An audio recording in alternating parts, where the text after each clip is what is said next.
नमस्कार, देवभूमि के दंगल में आप सभी का स्वागत है। मैं हूं आपके साथ गरिमा वाजपेयी। आज बात करेंगे जीत का मंत्र 2027 कदम।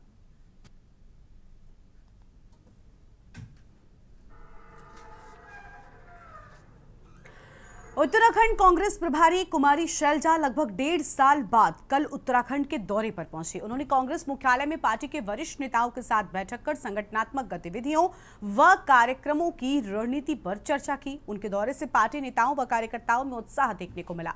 कांग्रेस मुख्यालय में सबसे पहले पार्टी के वरिष्ठ नेताओं व विधायकों के साथ बैठक कर संगठनात्मक रणनीति व कार्यक्रमों में पार्टी नेताओं से चर्चा कर सुझाव लिया।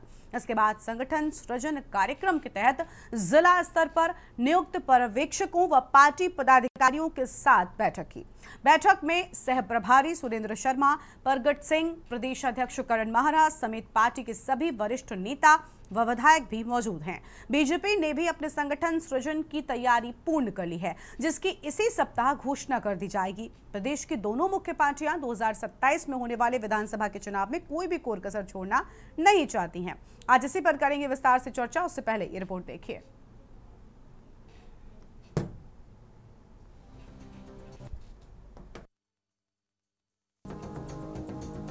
उत्तराखंड कांग्रेस की प्रदेश प्रभारी कुमारी शैलजा कल एक दिवसीय दौरे पर देहरादून पहुंची। कुमारी शैलजा ने कांग्रेस प्रदेश मुख्यालय में पार्टी के वरिष्ठ नेताओं और विधायकों के साथ संगठन के कार्यक्रम, राज्य के ज्वलंत सवालों पर, पार्टी की आंदोलन की रणनीति पर चर्चा की। कुमारी शैलजा करीब 1.5 साल बाद देहरादून पहुंची थी। कुमारी शैलजा साल 2024 में कांग्रेस राष्ट्रीय अध्यक्ष मल्लिकार्जुन खड़गे की देहरादून के रेस कोर्स में हुई रैली के बाद कल देहरादून पहुंची। उन्होंने कांग्रेस प्रदेश मुख्यालय में जिला पर्यवेक्षकों की नियुक्ति को लेकर महत्वपूर्ण बैठक की अध्यक्षता की। इस बैठक में उत्तराखंड कांग्रेस के सह प्रभारी प्रगट सिंह, सह प्रभारी सुरेंद्र शर्मा, प्रदेश अध्यक्ष करण महारा, नेता प्रतिपक्ष यशपाल आर्य, पूर्व मुख्यमंत्री हरीश रावत, पूर्व प्रदेश अध्यक्ष प्रेम सिंह और गणेश गोदियाल, पूर्व मंत्री हरक सिंह रावत व तमाम विधायक शामिल हुए।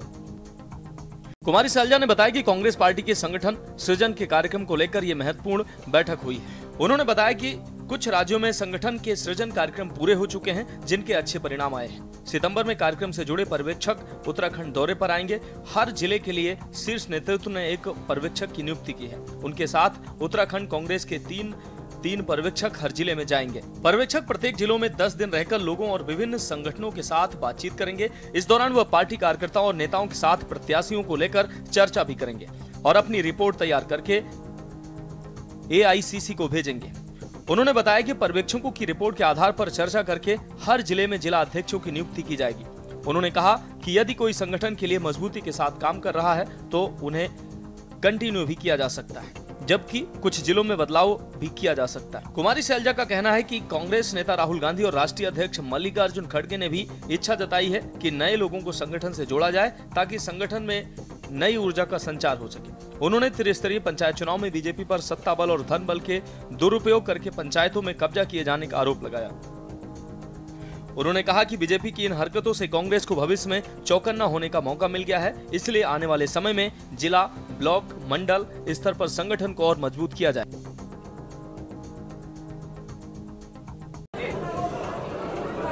अभी हमने बैठक की सीनियर लीडर्स के साथ, MLAs के साथ।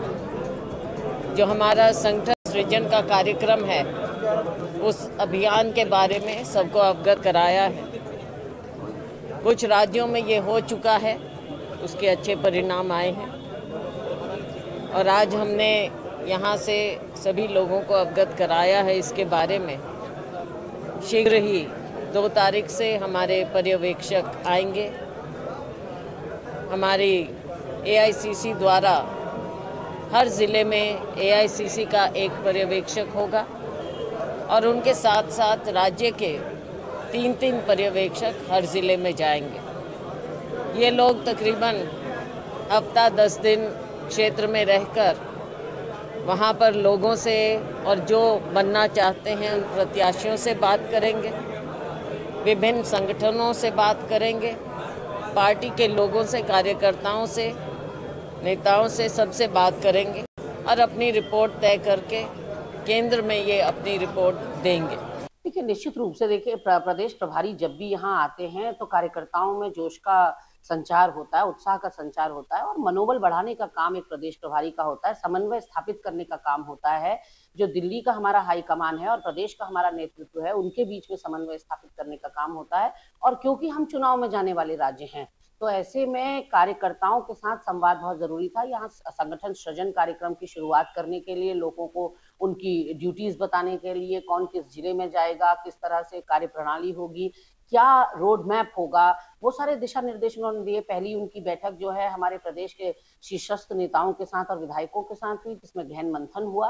देखिए, देर आए दुरुस्त आए, कम से कम कांग्रेस की प्रभारी 1.5 साल के बाद उत्तराखंड के अंदर अपने नेताओं को नसीहत देती भी तो नजर आई। हमेशा वर्चुअल पर ही वो उनको दिशा निर्देश देती रही।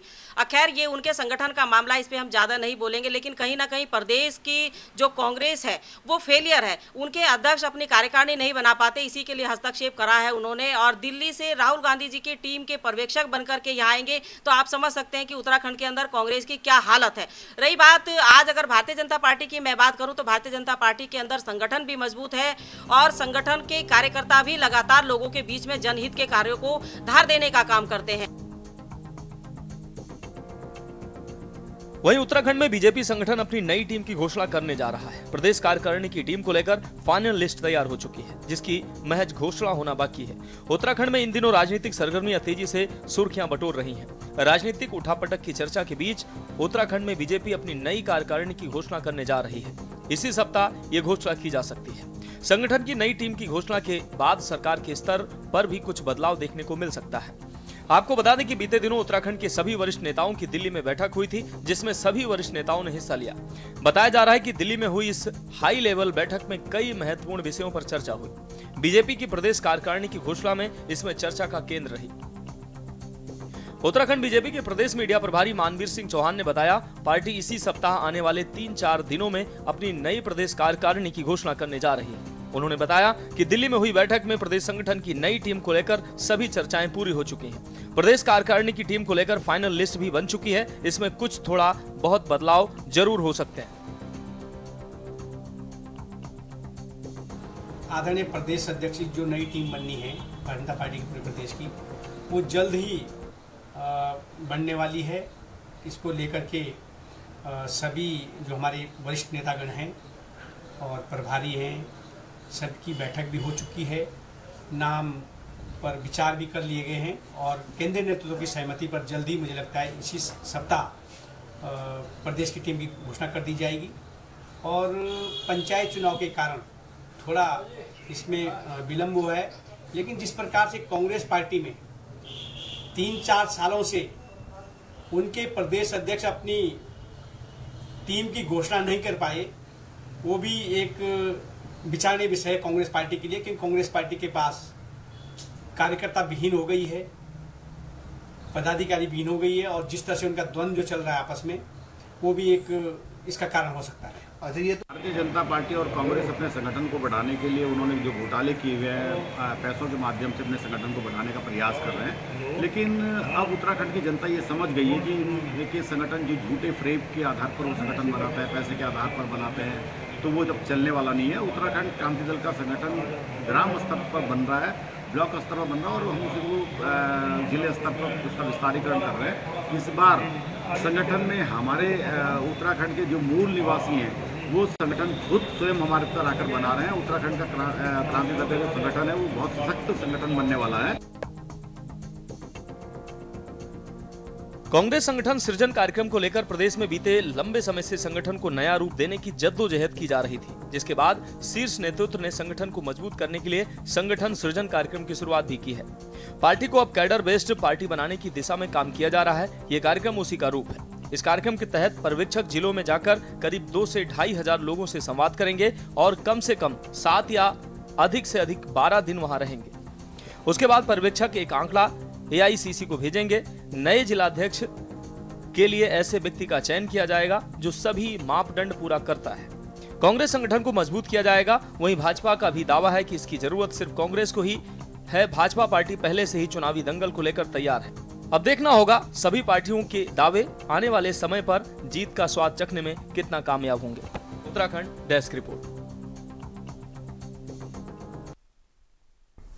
और इसी मुद्दे पर आज विस्तार से करेंगे चर्चा। खास मेहमानों का पैनल हमारे साथ में जुड़ चुका है, इनसे आपको रूबरू कराते हैं। हमारे साथ में आज हैं सतीश चंद्र, प्रदेश प्रवक्ता बीजेपी, प्रमोद कपरवान, प्रदेश प्रवक्ता कांग्रेस पार्टी की ओर से, शांति प्रसाद भट्ट, केंद्रीय उपाध्यक्ष यूकेडी, सुलोचना इस्टवाल, प्रदेश अध्यक्ष राष्ट्रीय रीजनल पार्टी, रतनमणि ढोभाल जी हमारे साथ में हैं, राजनीतिक विश्लेषक हैं। सभी मेहमानों का बहुत बहुत स्वागत है। शुरुआत सतीश चंद्र जी के साथ में कर लेंगे। सतीश जी, 2027 की तैयारियां जो है वो शुरू हो चुकी है, लेकिन क्या वाकई देवभूमि के दंगल के लिए बीजेपी तैयार है? क्योंकि कांग्रेस पार्टी कोई भी कोर कसर नहीं छोड़ना चाहती है। अभी से सभी पहुंचना शुरू हो गए हैं, जो शीर्ष नेतृत्व कह लें वो भी पहुंचने लगा है, तैयारियां बड़े स्तर पर हो रही हैं। गरिमा जी देखिए, बड़ी देर कर दी हुजूर आते आते। हाँ, 1.5 साल बाद उत्तराखंड की जो प्रभारी है कांग्रेस की, वो उत्तराखंड आती हैं। इसके बीच में कई चुनाव हो गए, लेकिन उन्हें संज्ञान तब नहीं आया।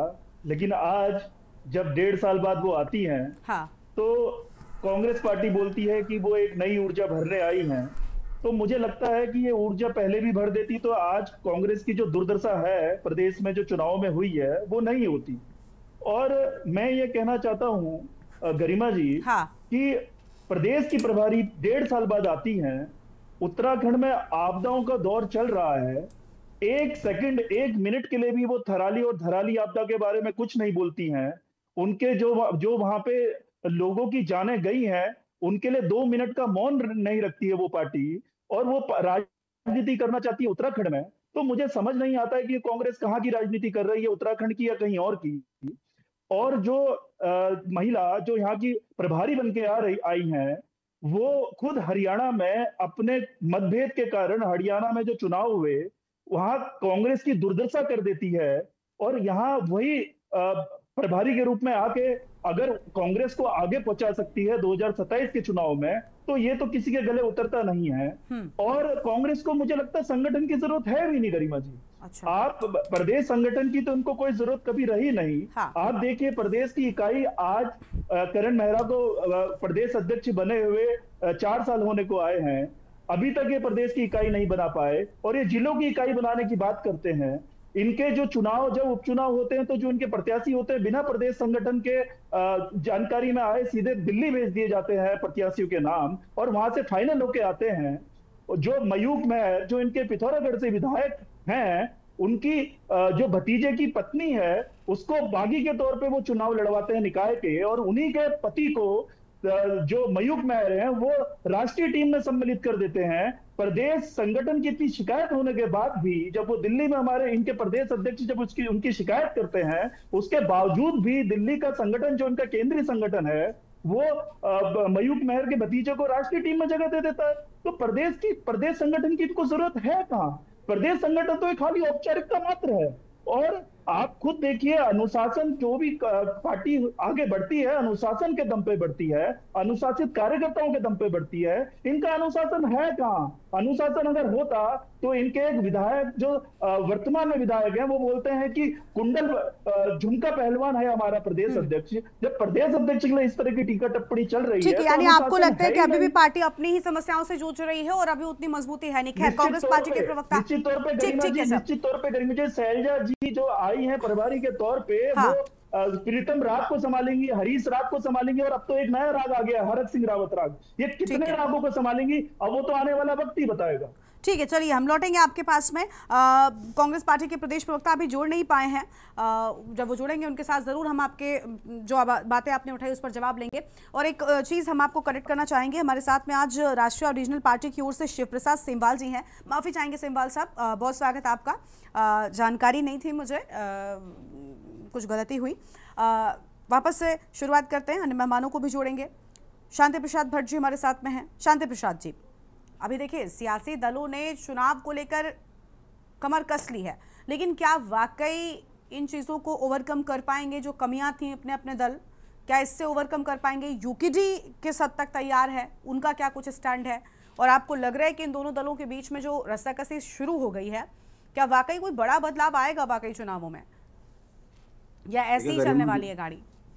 देखिए गरिमा जी, ये कांग्रेस का अंदरूनी मामला है। शैला जी आई हैं, उन्होंने बैठक की, बैठक में तमाम बिंदुओं पर चर्चा हुई होगी कि कैसे 27 के टारगेट को पूरा करना है। मगर मैं विपक्षी नेता होने के नाते इतना जरूर जानता हूं कि शैला जी की उस बैठक में हरक सिंह का बैठना सवालों के घेरे में कांग्रेस को खड़ा करता है। कारण क्योंकि हरक सिंह जी ने स्वयं स्वीकारा है कि मैंने भ्रष्टाचार करके 1 करोड़ रुपए दिया है। तो कांग्रेस के मुद्दे भ्रष्टाचार होंगे, इस पर जरूर इनको घेरा जाएगा।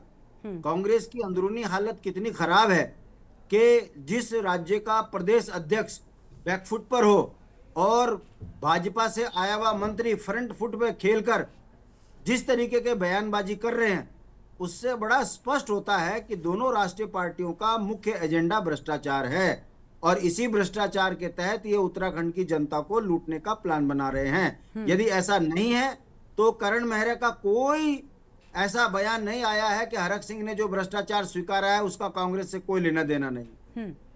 जिस तरीके से हरक सिंह जी का चरित्र है, उन्होंने 2016 में सरकार गिराकर हरीश रावत जी को नेस्तनाबूद करने की बात कही थी।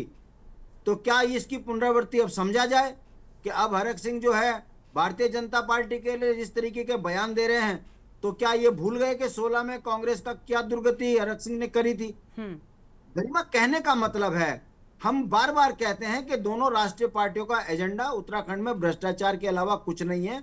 यदि ये बुनियादी सवालों पे काम करने वाले बात होते तो अभी शैलजा के मुंह से भी आप सुनते कि उत्तराखंड में पलायन पर हमारा ये काम होगा, राजधानी पर ये होगा और पहाड़ के अंदर हम सरकारी मशीनरी को चढ़ाएंगे, नौजवान बच्चों को रोजगार देंगे। कितने मतलब अजीब गजब की बात है। हरक सिंह जी पुरानी पेंशन की बात कर रहे हैं और प्रदेश अध्यक्ष कुछ नहीं कह रहे हैं। कहने का मतलब है जनता की आंख में कितना धूल झोंकोगे भाई? या तो कांग्रेस के प्रदेश अध्यक्ष या शैलजा बोले कि उत्तराखंड के अंदर हम ओल्ड पेंशन स्कीम लागू करेंगे और यहाँ संविदा कर्मचारियों को नियमित करेंगे सरकार में पहली कैबिनेट में, तो हमें लगता कि उत्तराखंड की जनता के साथ शायद कांग्रेस सुधर गई है, कुछ न्याय की बात करेगी। केवल रटी रटाई बात के भाजपा के काले कारनामे हो गए, अब इनको जनता वोट नहीं देगी, हमको देगी और हम जीत के आएंगे तो हम भाजपा से ज्यादा नोट कमाएंगे।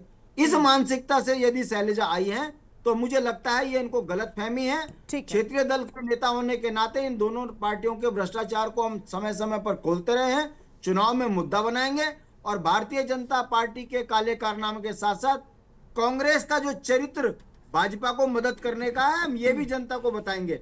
वरना विधानसभा के अंदर गरिमा कितने शर्म की बात है कि बजट पास हो जाता है मानसून सत्र में, मगर आपदा पीड़ितों के लिए चर्चा नहीं होती। और शैलजा जी यहाँ आती हैं, एक शब्द वो उत्तराखंड के आपदा पीड़ितों के साथ जो अन्याय हो रहा है उस पर भारतीय जनता पार्टी के लिए कोई शब्द नहीं कहती। कहने का मतलब है दोनों राष्ट्रीय पार्टियों का ये चरित्र आम जनमानस की समझ में आ रहा है और मुझे लगता है क्षेत्रीय दल इनको मुद्दा बनाएंगे और बहुत बड़ा उलटफेर आपको 27 में होता हुआ दिखेगा, यह मेरा विश्वास है। ठीक है सर, लौटेंगे। हमारे साथ में और मेहमान हैं शिव प्रसाद सेमवाल जी हैं राष्ट्रीय और रीजनल पार्टी की ओर से। स्वागत सर आपका।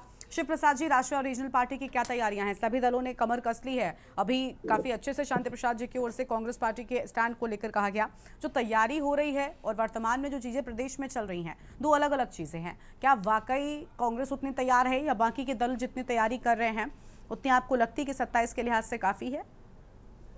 देखिए, हम हैं तो क्या हम हैं, तुम हो तो क्या तुम। हाँ। जितने भी विपक्षी दल है, जैसे भाजपा अक्सर कह सकती है कि भैया कांग्रेस के अंदर जो कुछ चल रहा है वो कांग्रेस का अंदरूनी मामला है, लेकिन सबसे बड़ा विपक्ष होने के नाते हम लोग ये नहीं कह सकते कि कांग्रेस के अंदर जो कुछ भी चल रहा है वो हमसे क्या मतलब है, वो उनका अंतर। दरअसल कांग्रेस, हम भी विपक्ष में है और कांग्रेस भी एक सबसे बड़ी विपक्षी पार्टी है, इसलिए हमारी भी नजर रहती है कि कांग्रेस में चल क्या रहा है, क्योंकि कांग्रेस में जो कुछ चल रहा है उसका सीधे सीधे सरकारों पे, जो सरकार है उस पर दबाव बनाने को लेकर के, उसको ज्यादा जनता के प्रति जवाबदेह बनाने के लिए बड़ी भूमिका है। इसलिए हम लोग ये चाहते हैं कि कांग्रेस समय रहते हुए अपने कील कांटे दुरुस्त करे, ताकि हम सभी विपक्षी दल मिल करके आने वाले 2027 के चुनाव में सत्ता में आ सकें और जिन चीजों को भाजपा लागू नहीं करा पाई, जो भाजपा के झूठे वादे जिनके जो जनता को जिन्होंने छला है, उन चीजों से जनता को मुक्ति दिला सके और जनता के बीच में एक सही विकास की ठोस योजना हम लोग जो है आगे आने वाले समय में ला सके। और यही हमारा कांग्रेस को कहना था। जहां तक बात जैसे शैलजा जी की बात आपने की, ये वाकई हमें भी लगता है कि एक कॉम्पिटेंट अथॉरिटी नहीं है। तो तमाम आपने पिछले चुनाव में भी देखा, विधानसभा चुनाव में भी देखा और तमाम समय समय पे ये देखते रहे हैं कि वो ठीक ढंग से यहाँ के मैनेजमेंट संभालने में मतलब सफल नहीं हुई। और कांग्रेस को भी चाहिए कि समय रहते, अगर 2027 की लड़ाई को मजबूती से लड़ना है तो कांग्रेस को अपना प्रभारी बदलना चाहिए समय रहते हुए। और जितने भी विपक्षी दल हैं उत्तराखंड में, उन सभी से बड़े भाई होने के नाते कांग्रेस को बात करनी चाहिए, उनके साथ एक अलायंस के साथ आना चाहिए, ताकि बीजेपी जो पोलराइजेशन की और नफरत की राजनीति करती है उससे जनता को छुटकारा दिलाया जा सके। ठीक है सर, लौटेंगे तनमणि डोभाल जी को भी अपनी चर्चा में हम जोड़ेंगे, लेकिन उससे पहले देवभूमि के दंगल में एक छोटे से ब्रेक के लिए यहाँ पर रुकते हैं, कहीं मुझ जाएगा, फौरन हाजिर होंगे। आप देख रहे हैं के न्यूज, खबरों का सारथी। देवभूमि के दंगल में आप सभी का स्वागत है। खास मेहमान लगातार हमारे साथ में बने हुए तनमणि डोभाल जी हमारे साथ में है, राजनीतिक विश्लेषक हैं। बहुत स्वागत तनमणि जी आपका। रतनमणि जी, क्या कहना चाहेंगे? देखिए 27 के लिहाज से तैयारियां काफी जल्दी प्रदेश में इस बार शुरू हो गई हैं, लेकिन सभी जो है वो एक दूसरे पर अभी भी आरोप प्रत्यारोप लगा रहे हैं। बीजेपी बड़ी कॉन्फिडेंट नजर आ रही है, कांग्रेस पार्टी में तैयारियां काफी तेजी के साथ में हो रही है, लेकिन शायद अभी भी वो जो जान डालने की कोशिश अलग अलग तरीकों से हो रही है वो शायद हो नहीं पा रही है। आपको लग रहा है कि कांग्रेस पार्टी सक्षम हो गई है इन चीजों में? देखिए गरिमा, ये दोनों जो पार्टियां, भाजपा कांग्रेस, दोनों शासक वर्ग की पार्टियां हैं और उनका चाल चरित्र में बहुत ज्यादा भिन्नता भी नहीं है संगठन स्तर पर। अब भारतीय जनता पार्टी को ये अवसर है कि वो सत्ता में है और वो जैसे डमरू बजाते हैं उस तरह से वो चलता है। कांग्रेस में जो समस्या है वो संगठन स्तर पर ही है कि तमाम कोशिशों के बावजूद, ऐसा नहीं कि कोशिश नहीं की गई है, की गई कोशिश, लेकिन उसका जो संगठन का ढांचा है वो पूरी तरह से चरमराया हुआ है। कांग्रेस में नेता बहुत हो गए हैं, लेकिन नेता किसके हैं वो ये नहीं पता चल पा रहा है। ये सबसे बड़ी दिक्कत है। अभी आप चर्चा कर रहे थे ये हरक सिंह रावत, कल तक तो भारतीय जनता पार्टी के नेता थे और उनके भी बड़े नेता थे, वहां से वो कांग्रेस में आ गए तो कांग्रेस के उन्होंने भी हाथों हाथ ले लिया। वो ये कह रहे हैं कि एक जो 30 करोड़ का फंड भाजपा में हुआ उसमें 1 करोड़ का योगदान मैंने भी कर रखा है, लेकिन कांग्रेस को उससे कोई फर्क नहीं पड़ता, क्यों वो उनका भी वेलकम कर रहे हैं। तो इसलिए मैं कह रहा हूं दोनों पार्टियों में बहुत ज्यादा अंतर देखने की जरूरत नहीं है। वो एक जैसे है कि उनका क्लास एक ही है, जो रूलिंग क्लास है वो एक ही क्लास के लोग हैं और उसी के लिए वो काम करते हैं। लेकिन अभी जो उत्तराखंड में खास तौर पे कांग्रेस की स्थिति है, जब करण महाराज जब से प्रदेश अध्यक्ष बने हैं उनकी तो कार्यकारिणी नहीं बनी है, वो कहीं दिखी नहीं है। और ऐसी स्थिति में अभी जो ये लूज किया इन्होंने जो पंचायत चुनाव में, चाहे वो ब्लॉक प्रमुख के हों चाहे वो जिला पंचायत के साथ, कांग्रेस के पृष्ठभूमि के बहुत सारे लोगों को हम व्यक्तिगत रूप से जानते हैं, भाजपा वाले उठा के ले गए उनको, लेकिन कांग्रेस उनको अपने लोगों को अपने साथ नहीं रख पाई और वो चले गए। अब वो बहाने कुछ भी हों, किसने उठाया, अपने घूमने के लिए गए कि कैसे गए, क्यों गए। कांग्रेस ने जिला पंचायत का अध्यक्ष घोषित किया जो टिहरी में, वो क्षणिक बाद में वो भाजपा के कैंडिडेट हो गई और वो जिला पंचायत अध्यक्ष बन गई। तो ये संगठन में, कांग्रेस में तो बहुत सारे मंथन करने की जरूरत है संगठन के हिसाब से, नए कार्यकर्ताओं को जोड़ने के लिए। ये उसके पास बहुत कड़ी चुनौती है जो 27 जो आ रहा है वो नहीं है। उसके सामने चुनौती ये भी है कि कैसे जो बिखरे हुए लोग हैं, जो राज्य आंदोलन के शुभचिंतक हैं, चाहे वो पार्टियों के रूप में है, व्यक्तियों के रूप में है, कैसे उनको एक अम्ब्रेला का नीचे लाए। वो तब हो सकता है जब कांग्रेस खुद एक अम्ब्रेला के नीचे है। एक कांग्रेस हरीश रावत की है, एक कांग्रेस करण मेहरा की है, एक कांग्रेस गणेश गोदियाल की है और अब एक कांग्रेस हरक सिंह रावत की हो जाएगी। और ऐसे बहुत सारे नाम गिनाए जा सकते हैं जो अलग अलग जेब में कांग्रेस लेके फिरते हैं। कांग्रेस के लिए कोई नहीं कर रहा, नेता अपने लिए करते हैं कि मैं हूं तो कांग्रेस है, मैं नहीं हूं तो कांग्रेस नहीं है। अगर वो उसको पार्टी को सरवाइव करना है, 27 में कुछ करना है, उसको वापसी करनी है, भाजपा को डिफीट करना है, तो उसको बड़े अम्ब्रेला की जरूरत है, बड़ी एकता करेंगे तब जाकर। और वो तब होगा जब कांग्रेस पहले एक अम्ब्रेला के नीचे आएगी, तब वो दूसरे लोगों को भी जोड़ पाएगी। ये बहुत मुझे तो बड़ा वो लगता है कि इतनी बड़ी पार्टी है और उनका जो एक नेता, जो राष्ट्रीय नेता है राहुल गांधी, जो परिसर में वो कर रहे हैं पूरे देश में, उससे भी कांग्रेस को कुछ सीखने के लिए तैयार नहीं है, खासतौर से उत्तराखंड की। हमारे यहाँ जो वो मैंने लिखा भी है उसमें कि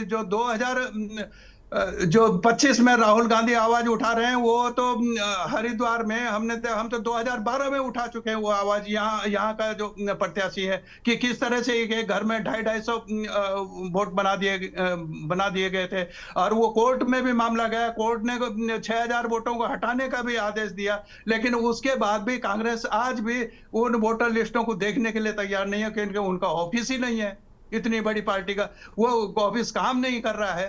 तो ऐसी स्थिति में आपके पास कैसे सरवाइव करेंगे?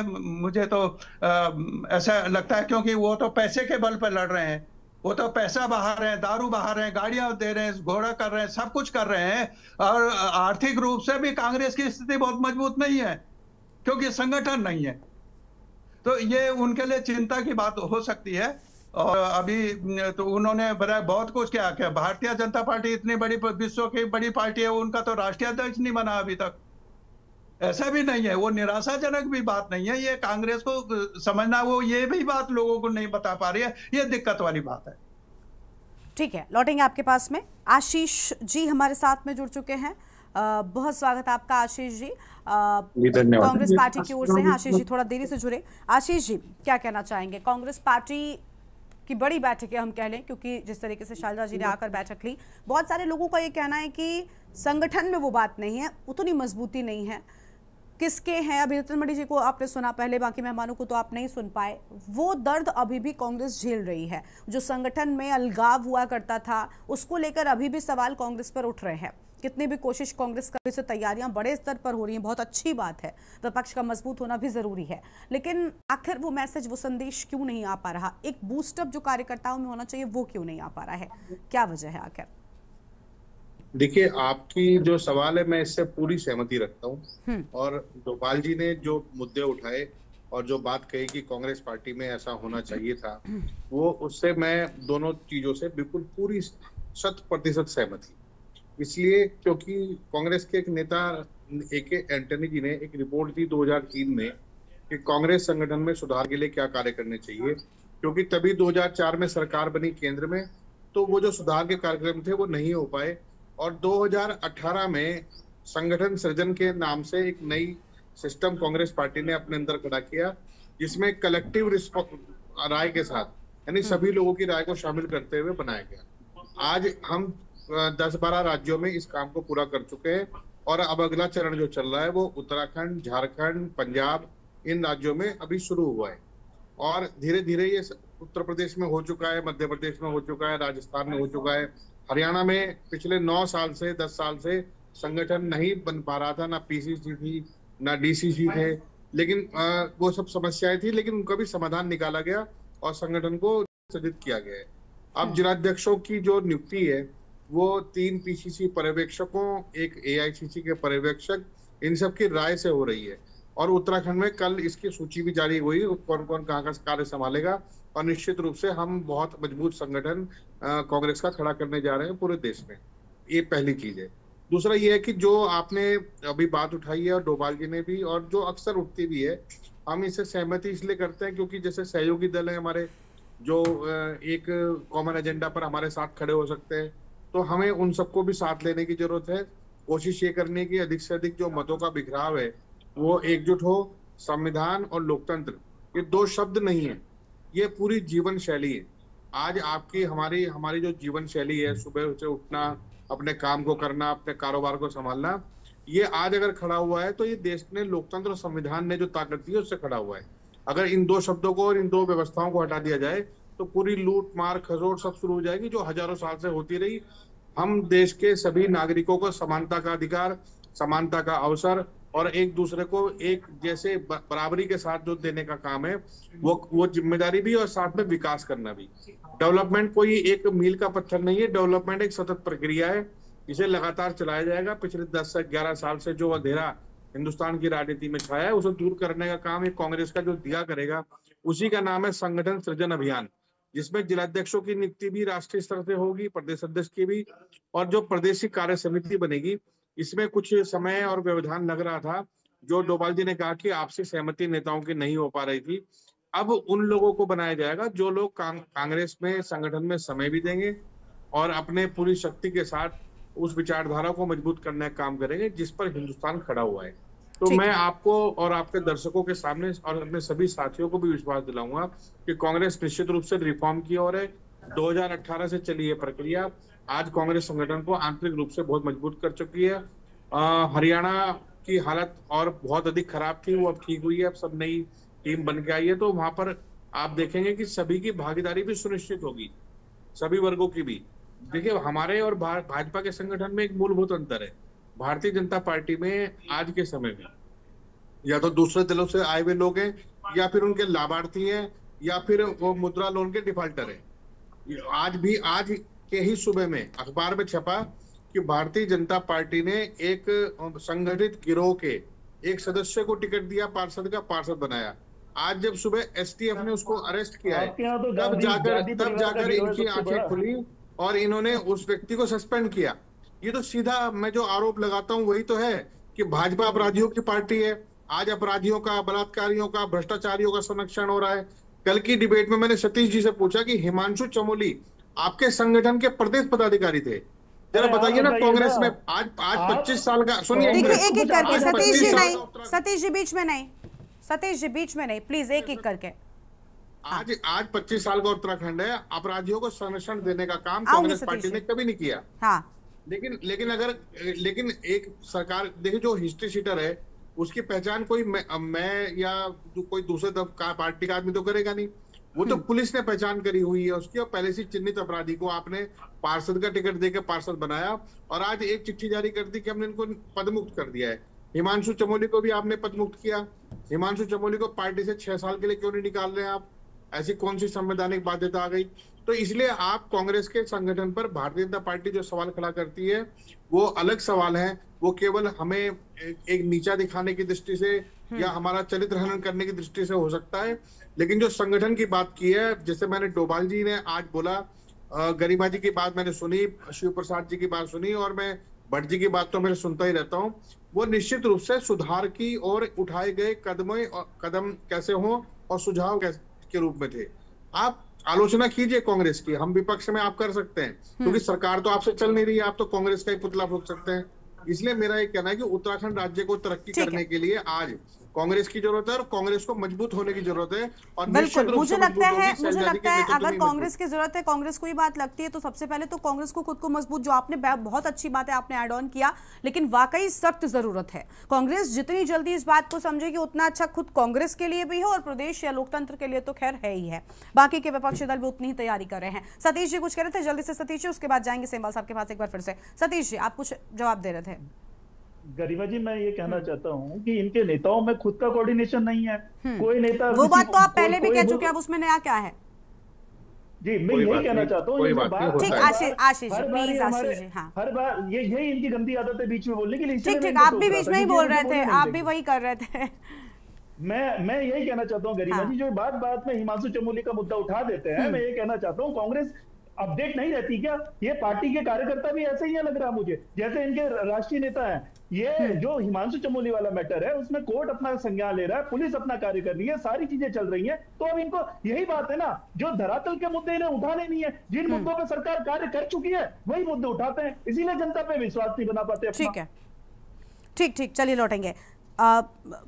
शिव प्रसाद सेमवाल साहब हैं। शिव प्रसाद जी, अच्छा ये तो कांग्रेस या बीजेपी बड़े दलों की हमने बात कर ली, बाकी के दल भी क्योंकि अपना अस्तित्व खोज रहे हैं, बहुत सारे दल हैं। मैं राष्ट्रीय रीजनल पार्टी की अगर बात कर लूं, कितनी तैयारी है, क्या जनता के लिए आप क्या करने के लिए आगे बढ़ रहे हैं? मैडम, एक चीज जो है ना कि जिस तरीके से कांग्रेस की बात अभी हो रही थी कि भाई कांग्रेस में अभी जो वर्तमान प्रदेश अध्यक्ष हैं, कितने दुर्भाग्यपूर्ण बात है कि ये शैलजा कुमारी परिवारी हैं और कार्यकाल पूरे होने जा रहा है, आज तक इनकी कार्यकारिणी नहीं बनी। 2022 में इन्होंने लिस्ट भेजी थी, वो इन्होंने ओके नहीं करी। बाद में जब करण महारा ने अपने आप से, जब तुमने ओके नहीं करी एआईसीसी ने, जब इन्होंने खुद से अपनी नियुक्तियां कर दी अपनी ओर से, तो शैलजा कुमारी ने आके वो निरस्त कर दी। अब ये दोबारा आ गई थी। भाई ये पनौती है, मैं बता रहा हूँ कांग्रेस के लोगों को इस चैनल के माध्यम से, समय रहते इसको हटाओ। अरे जब तुमने अध्यक्ष बना दिया तो दोनों फ्री हैंड करने दो ना करण मेहरा को अपना काम। तुमने ना तो खुद काम किया, ना 22 में लिस्ट ओके करी, ना 24 में उन्होंने बनाई तो तुमने वो भी निरस्त कर दी। अपने आप तुम भूपेंद्र हुड्डा से वहां नाराज चल रहे हो चुनाव के टाइम पे, और खुद तुम्हें यहाँ से कुछ हो नहीं रहा, आते जाते तुम हो नहीं यहाँ कुछ, ना तुम खुद कुछ करते हो ना तुम यहाँ कुछ कांग्रेस को करने देते हो। और अपने आप में ये लगा लीजिए जो बाकी पार्टी है, चाहे भाजपा है, कितनी बार इन्होंने बूथ अध्यक्ष बना दिए, 3-3 बार बूथ अध्यक्ष बना दिए इन्होंने, अपने बदल दिए सब। जो राष्ट्रीय पार्टी मतलब यूकेडी जैसी पार्टी ने भी जो है कितनी बार अपनी कार्यकारिणी बना दी, तब से 3 चुनाव करा चुकी है यूकेडी जैसी पार्टी अभी। तो कांग्रेस का इतना हाल बुरा हाल करके अगर केंद्रीय नेता ही रखेंगे तो जितना जल्दी हो सके इनको हटा दिया जाना चाहिए। क्षेत्रीय पार्टी हमारी राष्ट्रवादी रीजनल पार्टी तब से देख लो कितनी बार अपनी कार्यकारिणी बना चुकी है, कितनी बार चीजें कर चुकी है। ये तो इंटरनल मैटर होते हैं, कम से कम अगर इंटरनल मैटर भी अगर आदमी ठीक कर दे तो मुझे लगता है कि पार्टी में इंटरनल डेमोक्रेसी आएगी, इंटरनल रूप से पार्टी मजबूत होगी। और हमारे आशीष सैनी जी इस बात को बहुत भली बात समझते हैं, हो सकता है इस पे ना बोले, लेकिन ये मंथन की बात तो है ही है। और कम से कम मैं भी इसलिए बोल रहा हूँ कि मैं खुद दिल से चाहता हूँ कि भाई कांग्रेस जैसी इतनी बड़ी विपक्षी पार्टी है, कांग्रेस का मजबूत जनाधार रहेगा तो कम से कम ये भाजपा जैसी पार्टी जो सत्ता से हटेंगी कम से कम कुछ तो भला काम होगा। तो हम लोग भी साथ हैं और हमारी कांग्रेस बड़े भाई से भी निवेदन है कि इस बार जो 2027 का चुनाव है, राष्ट्रवादी रीजनल पार्टी है, उत्तराखंड क्रांति दल है, इवन ऑफ तो मैं कहता हूँ जो पार्टी के रूप में अभी लिस्टेड भी नहीं है, जो संगठन है अभी, उनको भी बोलना चाहिए कि तुम भी अपने 2-2 कैंडिडेट लाओ, कांग्रेस के साथ ज्वाइंट अलायंस करो। उन्होंने कहा भी कांग्रेस 70 पार्टियां हैं, 50-40 सीट पे कांग्रेस लड़ रहे, बाकी 4-4, 5-5, 10-10 सीटों पे और लोग लड़ रहे, क्या दिक्कत है? सारे विपक्ष को जैसे इन्होंने यूपी में चुनाव लड़ा है मिलकर के, ऐसे उत्तराखंड में भी चुनाव लड़े मिलके। इससे मुझे लगता है कि ज्यादा बेहतर रिजल्ट आएंगे आने वाले समय। ठीक है, चलिए शांति प्रसाद भट्ट जी के पास चलते हैं। शांति प्रसाद जी, यूकेडी बहुत मुझे लगता है कि शुरुआत से जुड़ी रही प्रदेश के साथ में, एक बहुत अहम दल माना जाता है, लेकिन कभी भी उतने अच्छे रिसोर्सेज ना हो पाने की वजह से शायद मुख्य रूप से सेवा करने का मौका जनता को मिला नहीं। क्या वजह है आखिर, और क्या इस बार उससे ओवरकम करने का प्रयास यूकेडी का होगा? यूकेडी मतलब स्टैंड किस ओर ले रही है? देखिए गरिमा, हमारे तो स्थानीय मुद्दे हैं। नहीं, स्थानीय पार्टी भी है आपकी, आपकी ही मैं पार्टी को अगर मैंने जितना पढ़ा, आपकी पार्टी हमेशा से जुड़ी रही और काफी अहम लोग जुड़े रहे। तय तो जनता ने करना है। हम स्थानीय मुद्दों पे बराबर निरंतरता के साथ में संघर्ष कर रहे हैं, जनता समझ भी रही है। शायद समय नहीं रहा होगा या हम संगठनात्मक रूप से कमजोर रहे होंगे, जिस कारण हमारी बात अंतिम व्यक्ति तक नहीं पहुंची। मैं स्वीकारता हूं हम संगठनात्मक रूप से कमजोर है, मगर बुनियादी सवालों में सबसे ज्यादा बोलने वाली पार्टी उत्तराखंड क्रांति दल है। यही कारण है कि चुनाव भले ही भाजपा कांग्रेस जीत रही है, बैकफुट पर रहती है, उत्तराखंड के मुद्दों के जवाब नहीं दे पाती। समय है, मुझे लगता है अभी इस डिबेट में एक बात निकल कर आई है कि यदि सभी मिल जाएं तो कोई रास्ता निकले। मेरा यह मानना है कि अहम छोड़कर अगर हम भाजपा के भ्रष्टाचार को जनता के बीच में ढंग से लेके जाएंगे तो भारतीय जनता पार्टी का किले जो है ढहेगा, यह मेरा विश्वास है। और जिस तरीके से केंद्र में भाजपा फंसी है, सरेआम संसद में वोट चोर के आरोप लग रहे हैं, मुझे लगता है ये मुद्दे बनेंगे और भाजपा असहज महसूस करेगी। आखिर डिलीवर करने के लिए भारतीय जनता पार्टी के पास इन 15 सालों में कुछ है नहीं, न ये राजधानी में कुछ कर पाई, न रोजगार में कुछ कर पाई। हाँ, जब जब फंसी है तो इन्होंने कांग्रेस को गरियाया है, इससे काम नहीं चलता। राज्य में 5 किलो राशन देकर आप उत्तराखंड की जनता को ज्यादा भ्रमित नहीं कर सकते। मुझे लगता है कि शैलजा के साथ में जो आज बैठक हुई होगी, इसमें इन तमाम चीजों की चर्चा हुई होगी। और जिस तरीके से हरक सिंह रावत जी ने भ्रष्टाचार को स्वीकारा है, यदि प्रदेश के अध्यक्ष इस पर अपना बयान नहीं देंगे तो माना जा सकता है कि कांग्रेस भी भ्रष्टाचार में अव्वल पार्टी साबित होगी। ठीक है, रतनमय डोभाल जी, अभी क्या वाकई प्रदेश में कुछ बदलाव होगा? मैं मतलब एक लंबे वक्त तक बीजेपी रही है, कांग्रेस पार्टी प्रयासरत है और अन्य दल भी काफ़ी मेहनत कर रहे हैं, या चीज़ें आगे चलती चली जाए? क्योंकि आप राजनीतिक विश्लेषक हैं, इसलिए मेरा आपसे ये सवाल है, क्या आपको कोई बदलाव नजर आ रहा है आने वाले चुनाव में? गरिमा, ये बहुत जमीनी सवाल है, महत्वपूर्ण सवाल है जो आप कर रही हैं, और हम तो चाहते हैं कि ये हो। और मैं इसलिए ये बात थोड़ा सा आपको लग सकता है कि मैं हटके कह रहा हूँ। मैं 23 अगस्त से कल रात को लौटा हूँ जो आपदाग्रस्त क्षेत्र से, जो अपना घराली है, हरसिल है और ये सोनगाढ़ है, तमाम उस पूरे क्षेत्र में जैसे लोगों की स्थिति है, इन सवालों पर ये देहरादून चुप है, देहरादून की राजनीति चुप है।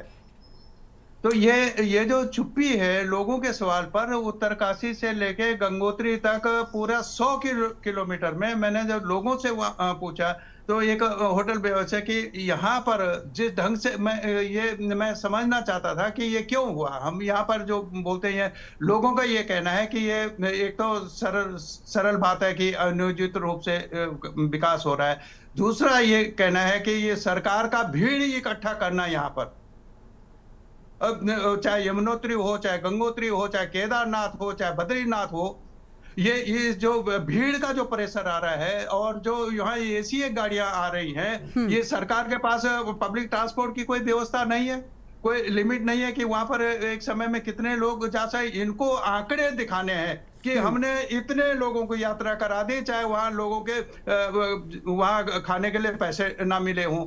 और इस अराजकता के उससे इन्होंने पर्यटक बात सनातन की करते, तीर्थाटन शब्द गायब कर दिया है इन्होंने।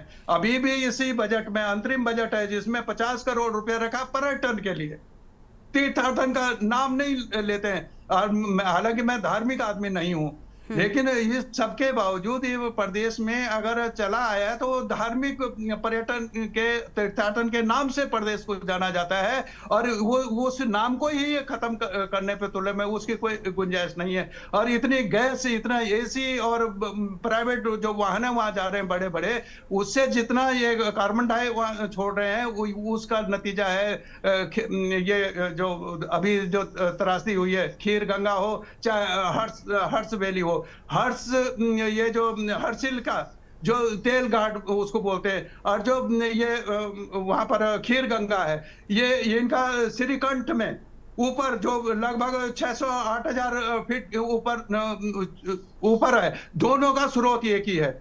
और उसमें इस भीड़ ने जो इन्होंने प्रेशर बनाया है उसने उसको ब्लास्ट कर दिया। और ये जो तबाही है जो हमारा सीमावर्ती, वो सीमा के नाम पर आप 4 धाम ये ऑल वेदर रोड बने, वो पूरा ऑल वेदर जो है ऑल बदर हो गया है। कहीं पे भी वो चल रहा हो तो आप हमें बताइए, मैं सारा वो लेके आया हूँ, चाहे ये डुंडा हो, उत्तरकाशी हो, चंबा से आगे चले जाए, सब स्थिति खराब है। और अभी 3 साल ये चलने वाला नहीं है, ये स्थिति है। वो लोगों के भूखे मरने की नौबत है। और ये उत्तरकाशी से गंगोत्री तक 18,000 कमरे हैं। ठीक है, यानी चीजें बेहतर नहीं है, चीजें ठीक है जो वहां पे यात्रियों के लिए है। और इस स्थिति से अगर ये आवाज देहरादून में नहीं उठेगी, आप माने न माने, इन्होंने राजधानी तो देहरादून में बना ली, उसमें कांग्रेस को भी कोई फर्क नहीं पड़ रहा है और भाजपा को कोई फर्क नहीं पड़ रहा है, और उस सवाल को कोई उठा नहीं रहा, कोई राजनीति उस पर हो नहीं रही है, और आप 27 की तैयारी कर रहे हैं। ठीक है, तो कम से कम हमारा ये कहना है कि जो जमीनी सवाल है जिसपे जनता तरसता है,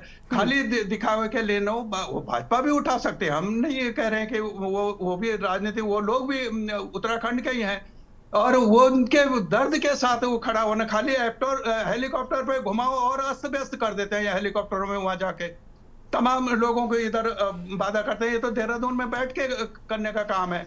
ये आप विशेषज्ञों से लिए क्यों ये सब हो रहा है, और ये सिर्फ ये हो रहा है अनुचित रूप से, और इतने लोग वहां मारे जा रहे हैं। और उसके अब ये पूरा ये जो दूसरी बेल्ट है आपके, ये भागीरथी की बेल्ट है, और ये अलकनंदा की बेल्ट में ये क्या हो गया, घराली हो गया, थराली हो गया। ठीक है, और पूरे उस क्षेत्र में जो कुछ उत्तराखंड जो है, वो उत्तराखंड तो इन्होंने ध्वस्त कर दिया है।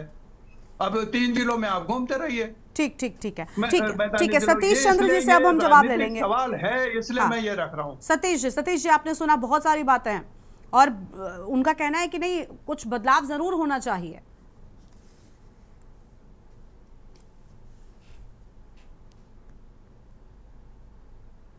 सतीश जी। गरिमा जी देखिए, मैं ये कहना चाहता हूँ, जो रतनमणि डोभाल जी ने जो प्रश्न उठाए हैं, निश्चित तौर पे हमारी सरकार उसमें संजीदा है। जो आपदा की घड़ी में थराली और धराली में जो हमारे माननीय मुख्यमंत्री आपदा के तुरंत बाद वहां कैंप करते हैं, वहां एक एक व्यक्ति के जीवन को बचाने के लिए प्रयासरत रहते हैं। इनकी तरह नहीं जो विपक्ष, जो मुख्य विपक्षी दल है, उसके पूर्व मुख्यमंत्री वहां जाके जेसीबी में गेम खेलते हैं, खेल खेलने की कोशिश करते हैं, अपना मनोरंजन कर रहे हैं वहां पे आके, और थत्यूड़ की ककड़ी लाके वो पूरे प्रदेश में दिखा रहे हैं कि देखो मैं थत्यूड़ की ककड़ी लेके खिला रहा हूँ। मैं ये कहना चाहता हूँ, इस आपदा के समय पे आप वहां क्या करने गए थे? आप जेसीबी में आगे पीछे घेर डालने गए थे? वहां पे फोटो खिंचवाने गए थे? मैं गरिमा जी इस हास्यप्रद बात तो कहना नहीं चाहता था यहाँ पे, क्योंकि एक गंभीर मुद्दा है जो आपदा इस समय थराली और धराली के लोग झेल रहे हैं आपदा को। मैं इसके साथ और चीज कहना चाहता हूं, जहां ये संगठन की बात है, क्योंकि हमारी डिबेट संगठन में चल रही थी, जो इनका संगठन विस्तार होने वाला, जो इनकी प्रभारी आई हुई थी, मैं ये कहना चाहता हूं अभी संगठन बना नहीं है, लेकिन इनके जो नेता है वो अपने की दावेदारी ठोकने में लगे हैं कि मैं धर्मपुर से चुनाव में लड़ूंगा, मैं इधर से चुनाव लड़ूंगा, मैं उधर से लड़ूंगा। मैं कहना चाहता हूं पहले अपना संगठन तो तैयार करिए, अपने लोगों को तो एक करिए, एक छतरी के नीचे तो आइए। जो डिबेट में पहले भी आया कि एक छतरी के नीचे आना पड़ेगा कांग्रेस को। हम तो एक जिम्मेदार पक्ष के नाते यही बोल सकते हैं कि आप लोग एक छतरी के नीचे आइए, आप एक जिम्मेदार विपक्ष बनिए। हमें भी अच्छा लगेगा कि अगर उत्तराखंड में जिम्मेदार विपक्ष की भूमिका अगर कांग्रेस निभाती है, लेकिन कांग्रेस को उससे कोई मतलब नहीं है। कांग्रेस आपस के सर पुटोल में भी आने वाला है। देखिए कुछ समय पे आपके पास भी वीडियो आने लग जाएंगे कि इस टिकट के लिए इतने रुपए मांग रहे हैं, इस पद के लिए इतने रुपए मांग रहे हैं, और अब तो पद के लिए होगा। अभी पद के लिए देखिएगा बोली लगेगी कि हाँ बताइए अध्यक्ष के पद के लिए कौन कितने पैसे देगा, इस पद के लिए कौन कितने देगा। तो ये तो कांग्रेस की परिपाटी रही है, चाहे वो सेंटर में हो चाहे वो प्रदेशों में हो। तो ये निश्चित तौर पे कांग्रेस ठीक है। अब खैर देखिए दोनों सियासी दलों की ओर से मेहनत जो है वो शुरू हो चुकी है। देखना होगा कि देवभूमि के दंगल में 2027 में आखिर किसकी कैसी परफॉर्मेंस रहती है। हालांकि मेहनत तो अभी से शुरू करती गई है, लेकिन देखिए कुछ बदलाव हैं जो सभी दलों को करने होंगे, शायद तभी स्थितियां बेहतर बन सकेंगी। बहुत शुक्रिया आप सभी मेहमानों का हमारे साथ चर्चा में आने के लिए। तो लगातार बैठकों का सिलसिला शुरू हो चुका है, सभी दलों की ओर से बड़ी बैठकें होने लगी है।